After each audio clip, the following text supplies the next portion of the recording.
Ethiopia is not a signatory to the Hague Convention, which requires international adoption be used only as a last resort.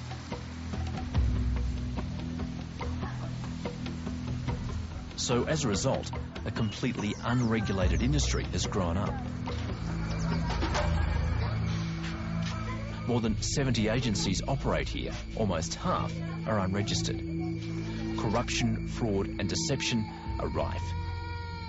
The unscrupulous practices of this industry alarm one of the country's top human rights lawyers, Mahari Maru. I have heard several words which I don't accept in these adoption processes. Harvesting is one of them. It's completely wrong that you harvest a child for adoptive parents.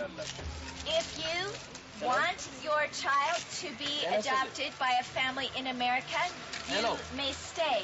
If you do not want your child to go to America, you should take your child away. This active drafting of children from families for the international adoption market is harvesting. We know that you love your children. The American agency Christian World Adoptions, or CWA, is one of the most active.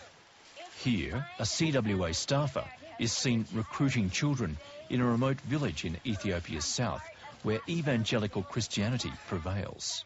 These are two cute brothers. There are 5 million orphans in this country, but few here. Most of these children have parents. Maragano has some kind of infection on his face. The mom says that it can clear up somewhat. Child by child, family by family, they roll up for their photo opportunity and what amounts to a sales pitch by the CWA staffer.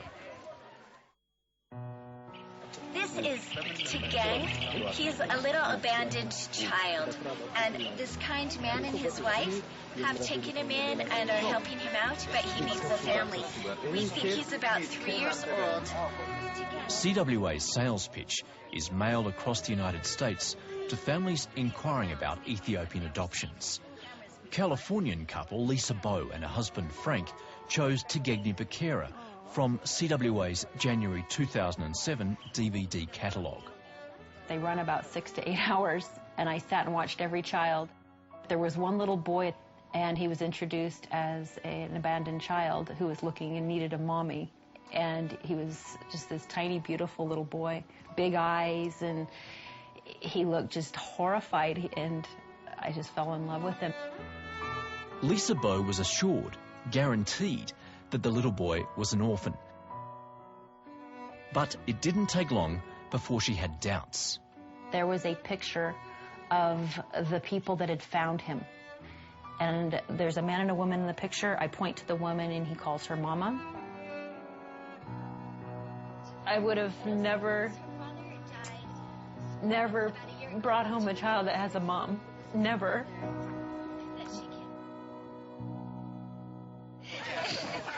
Their father has died, and this is their mom.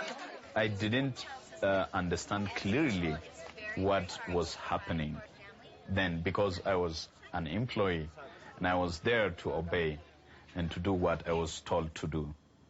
When I see today, it is completely unacceptable, because you cannot go to the community and announce, oh, we are here today to talk about adoption. The children are in their community. They need to be supported there first. Eob Culture quit his job at Christian World Adoptions in December 2007 after more than a year with them.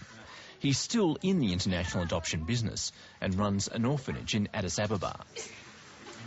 It was considered good for the children in the community, and the people came.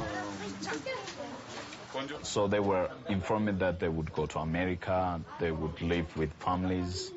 There was no information before that time. There was no information after that. Did their parents realise that they were now legally someone else's children? They didn't understand that. Even I don't think most parents understand, even elsewhere in Ethiopia right now. Jesus is Lord, Lord, Lord, Lord, Lord, Jesus is Lord.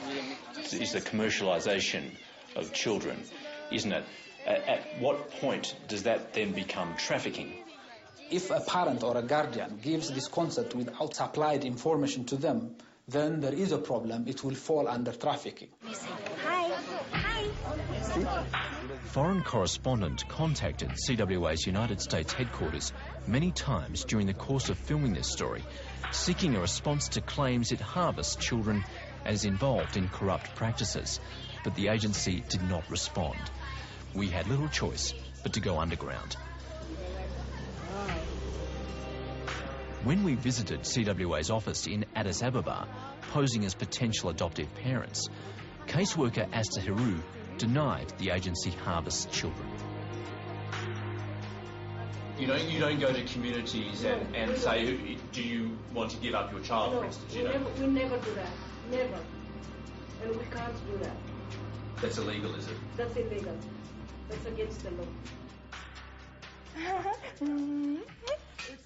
Across the city, the Ghoulies have custody of their 3 children and are staying at a guest house with several other American families who have also adopted Ethiopian children through various agencies. It's hard, that's hard. It's very hard. I can't wait till you can speak with me. I know, but just know, honey, I'm there too. I got it too, same thing. The families offer one another support, but the guest house also offers a discreet location. Where's Mommy? Where's Mommy, huh? The Ghoulies' Florida-based adoption agency had warned the family that international adoptions are a sensitive issue for ordinary Ethiopians. Did you know we're taking you home tomorrow? Yeah, we are. Most agencies discourage adoptive parents from spending too much time in Ethiopia, just a few days to arrange visas through their embassies. Some adoptive parents don't even bother to make the trip.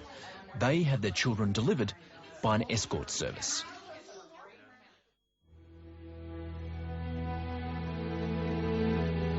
At an orphanage in the town of Nazareth, a couple of 100 kilometres west of the capital, mothers have come to tell their stories.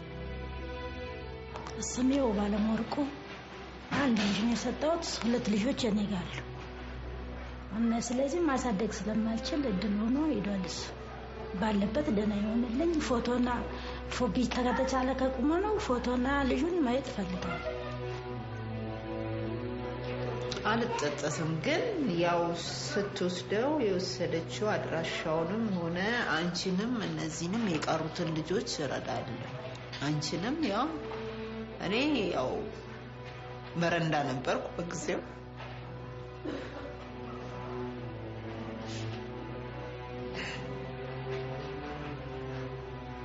ብላ ነበር የወሰደችው እንግዲህ አሁን ምንም አቅጣጫውን አልሰማሁም 3ኛ ዓመቱን ሊይዝ ነው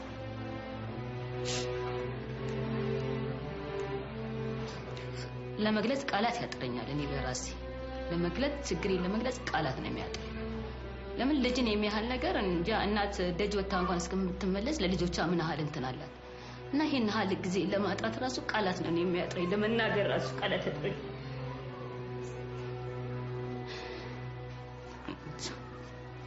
የሰጠውበትን ቀን ነው በጣም መጸጸተው እንደው የዚህን ያህል እየደረስኩ